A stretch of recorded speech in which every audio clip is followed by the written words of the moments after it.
Table relationships. This podcast will discuss table relationships in Microsoft Access. Table relationships minimize redundancy.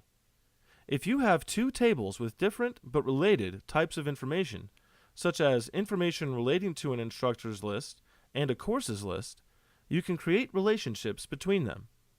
For example, the instructors table includes the name, phone number, and instructor ID of all instructors. The courses table includes the course number, course name, and instructor ID. The instructors table can list an instructor ID only once because each instructor must have a unique ID number. The courses table, on the other hand, could list instructor IDs several times because an instructor may teach several courses. A relationship between the instructor ID fields in both tables is an example of a one-to-many relationship. Other possible relationships are one-to-one relationships and many-to-many relationships. To create this relationship, first ensure that the file with your related tables is open, but that neither table is open in the object window. Click the Database Tools tab. Click the Relationships button. Click 13A Instructors. Click Add.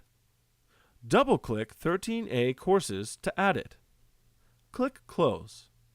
The table on the left must have the one side of the relationship.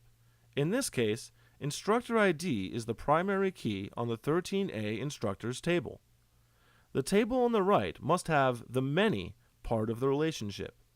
Instructor ID is referred to as the foreign key field on the 13A Courses table.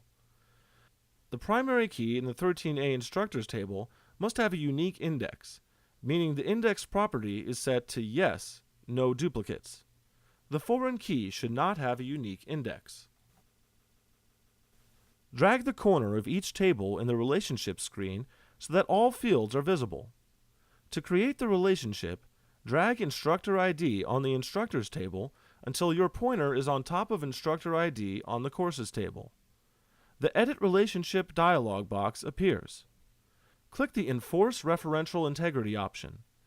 This option will ensure that you cannot change or delete the target of a reference. In this case, the Instructor ID records on the 13A Instructors table.